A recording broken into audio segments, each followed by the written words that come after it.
I've got an early Christmas present for you. Not for you, Duff. It's for Lucy. MojiPic. It's empty. Oh, that's because I've already installed it on your car. And on your phone. Let's go take a look and I'll show you. Okay, go to the back of the car. And now all you need to do is ask Siri to turn MojiPic on. Okay. Hey Siri, turn MojiPic on. Wow. And there it is. You can put whatever you want on this thing. Right, should we have a quick look at what this thing can do? Oh. You can do GIFs. Yeah. Well, okay, I'm excited to see this GIF. This better be a good GIF. What is that? Sorry. What, is that in case you cut someone up? Yeah, maybe. See what else it can do. What else has it got? Oh yeah, no, if you want to signal to someone, right, we're going to McDonald's. Yeah. You can put that on there. Help. What's that, a bye-bye? Or a hello. Yeah. Oh, if someone's up your ass. Oh, there you go, perfect one. Christmassy. And I figured out just from a bit of playing that you can even upload pictures. Okay. Oh, it's tough. I saw a button that said game. Okay. So when you click it, it loads up Tetris. Oh, no way. What? And you can control it from your phone. So obviously not ideal while driving. Can I get it over quick enough? Hey. Perfect. Nice. I would love to roam around with a picture of Duffy on my car the entire time. Looking at it, there's so many options as well, because you can upload pictures, you can draw your own pictures, you can type text. Thank you. It's alright. Thank MojiPic. They're the ones who sent me one of these. If you guys want to grab one of these, maybe for a Christmas present, maybe for yourself, you can do things like, if you're an Uber driver, you can say Uber on it. You can do all sorts of stuff with it. So if you do want to... That's my logo. That's my logo. If you guys want to grab one of these, I should have a discount code. I think the guys are going to send me a discount code for you guys to use. Check out the link in the description, or I'll put a code up on the screen as well, and grab yourself one of these. Follow them on Instagram and everything. What is that? Grab yourself one if you're interested. Link is in the description. Let's go get. Let's get on. Oh, the anticipation. Let's get on with the video. We got there in the end. I wonder if there's a way to speed that up. That'd be interesting to find out. Right, yeah, let's get on with the video. So, everything you're about to see is a few days older than what we've just filmed now. And what I've been doing is working on the Corrado and also working on the barn a bit as well. So if you guys are interested in watching what I've done to the garage, the barn, put up some lights, shelves, painted stuff, wait until the end of the video. I'm gonna get on with everything we've done on the Corrado now, and then get on to the other stuff of the video at the end. So I really hope you guys enjoy the video. Please smash the like button if you enjoy the video, and subscribe if you're new. Let's get on with working on this. Let's go. Right, we are actually going to do some car stuff today, and what I've just thought, I actually saw a post on the Corrado forums which reminded me that this is something I need to do, and I haven't got around to it yet. In these engines, there's not a lot. Not a lot. There's big gaps of it anyway, right?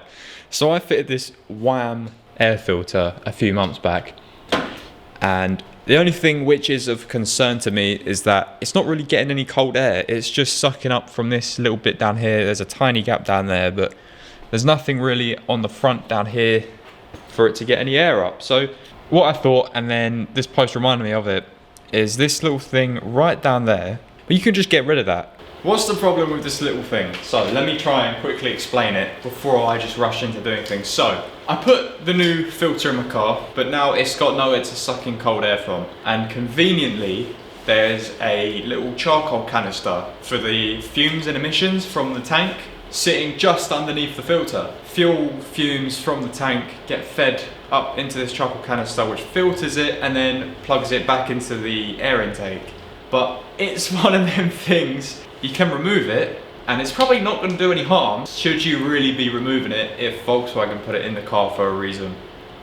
And that's why we're going to remove it. It's too convenient not to remove. Let me quickly show you. So it's kind of tucked In here, you can't really see it very well. It's that thing there, and it's got two hoses, the clear one which comes from the fuel tank, and the black one which goes back into the air intake. We're gonna clip these clips off, as you can see, I've already done one there. Then we're gonna take the hoses off, then we're gonna undo, I think it might actually just be one bolt, which then the whole thing will come out. Oh, I can see another bolt down there. And then we're gonna feed the clear one down into here and zip tie it somewhere so the fumes are going outside of the car. And then we're gonna plug this black one. Pop that one off, pop this one off. In a similar way, how did I do it? I think I shoved a screwdriver in this bit and kind of pinged it off. Cool, so now that one pops off. There we go. We need to focus on that one bolt. So I think it's a 10mm.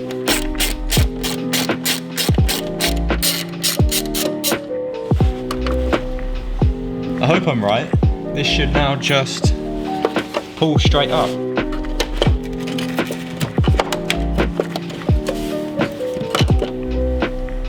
And now we've got an absolutely huge area for air to be sucked in from.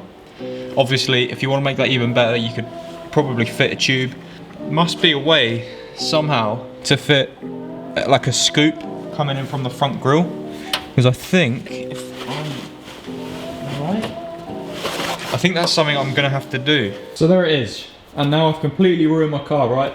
Now that this is out, my car is not gonna run. I know some people are gonna say that. And now what we're left with is this and this. So all we need to do is find a thick bolt and a cable tie. But the biggest bolt I can find is this one. The pipe is just slightly too thick at that end. Cut it down to the thinner part and hope that the bolt sits in nice and snug. And if it doesn't, I haven't thought that far ahead. That's what I'm talking about. See how it gets thicker and thinner? All right, so we got this one all plugged up with a hose clamp. Probably need a smaller hose clamp because that one's quite big. There is one thing which is on my mind, which I don't know what to do. And this is where I need anyone with a Corrado, anyone with a VR6 engine to help me out because I'm unsure of this one. So that's what I've been shown. But the thing that I'm wondering about, and this is where I need your guys' help. So the one that we plugged, if you follow that all the way up, it leads to this here. The end of that goes from here up to here. It's a bit oily. It looks like it's leaking a bit of oil. I'm not sure where that goes into there. And this goes into the inlet pipe, which to me looks like in there there's a bit of a crack. And it's not even a sensor. It's got wires to it, but the other end of that, it's just plastic. So it's a fake sensor for some reason. What I would love to do, get rid of all of this, but maybe we could just straight wire that into that and get rid of all of this, because then that down there again goes into something else. I need help. But now this just looks ugly and it's kind of pointless. So can I do anything with that? Can I just get rid of it, or what can I do? That was one of the easiest deletes I've ever done, and I just needed to get it done because I was missing out on modifying these cars, you know?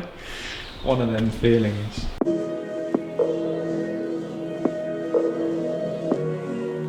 Next job is to get some shelves up in here. So I've got some wood left over from doing the dartboard, and I've still got the doors that need to go up. This is going to be the big shelf that's just going to run along there. And then I've got another little shelf which is going to go either over there or over there. So I need to just sand this. It's not got to be perfect, but it's just got to look a bit neater. And then we're going to paint it white.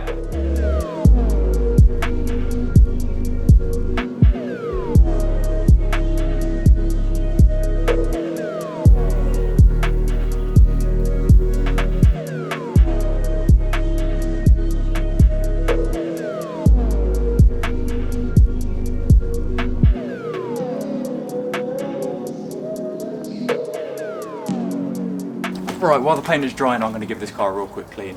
It's filthy. As I said in my last video, it needs a proper clean, but I haven't got time to give it a wash and a wax and a polish. So we're literally just going to give it a quick wash and a dry, and because it kind of needs it. Let's get it washed in 3, 2, 1. Nice and clean. I have dried it, but because it's so cold, there's still a layer of wet on it, but it'll do. I've now got to go clean my mum's car, and then I think my sister wants her car cleaned as well, so I'm going to do that real quick. Where are we at? Where did we leave it off? I think I painted one of the shelves. We've now got the doors on the dartboard as well. Very nice, lights up the room a bit more. That's what we were going for. We're going, everything that I'm painting white because it's just so dark in here without all these bright lights. So that's why we're going for white. It doesn't exactly look the most stylistic. It brightens up this side of the room a bit more. And these doors open to reveal the dartboard. My next task is the LEDs that I had in my room. What I'm thinking is lining them up along this wall, and then there's a plug socket the other side. So I'm hoping we can make it look really neat, hide all the wires over the other side, and then it will give the room a bit of a glow up as well.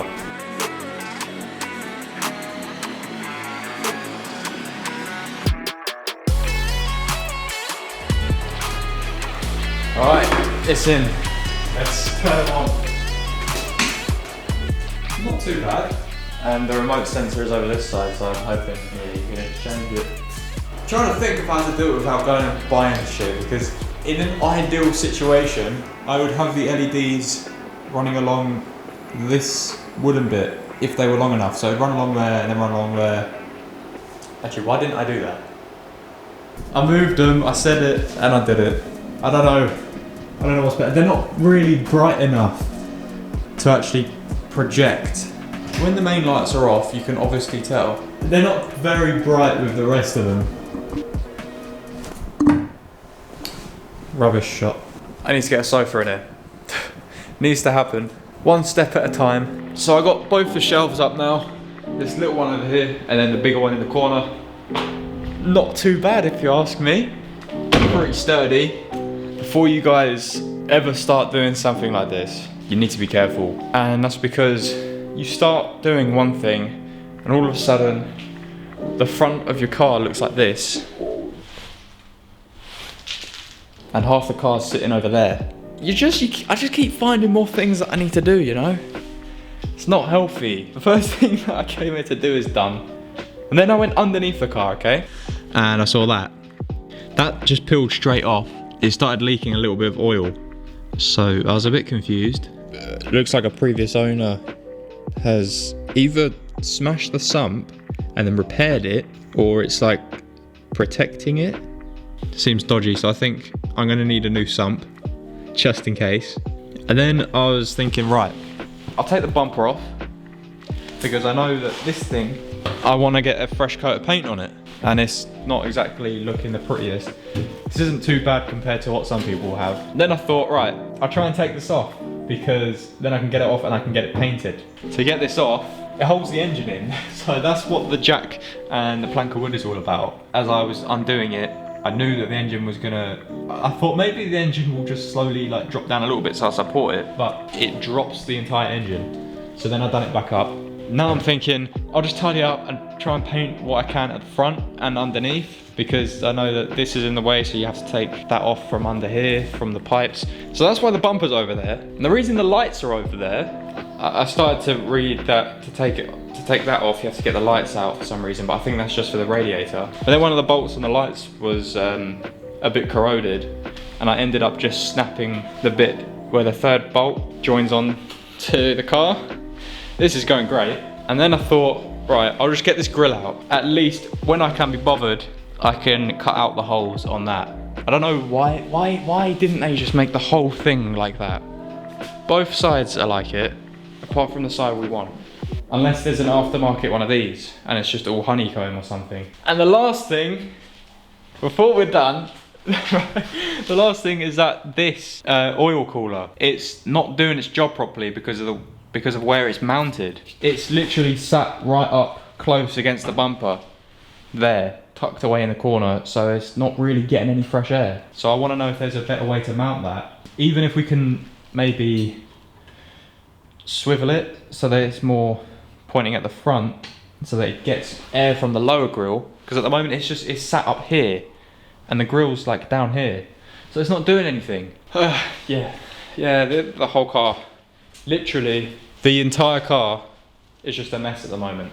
So let me actually just write a list of the stuff that I need to do, because I know that I'm gonna forget. So I possibly need a new sump. I need to paint the lower support for the radiator bit.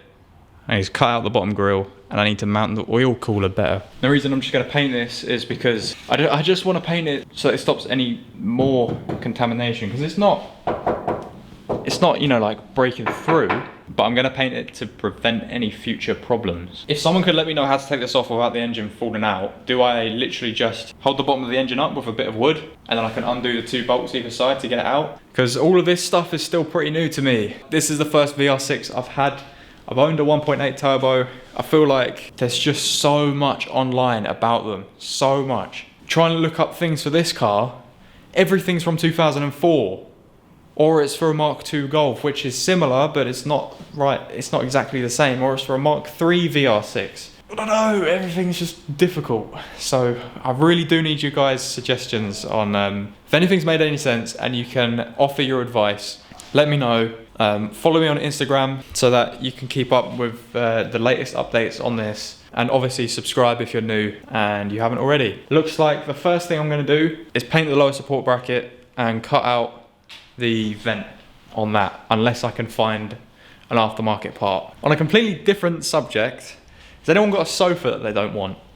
Because I'm trying to find a sofa. The nearer you are, the better. Probably a 2-seater so it can fit somewhere here. Any sofas going for free, let me know. If you can even deliver it, I'll pay a delivery fee. It'd be even better. Thank you so much for watching, guys. Please drop a like if you enjoyed the video. Let's try and get the video to 300 likes like we always try and do. Bit of a weird video. Thank you for watching. Subscribe if you're new, and I'll see you in the next video.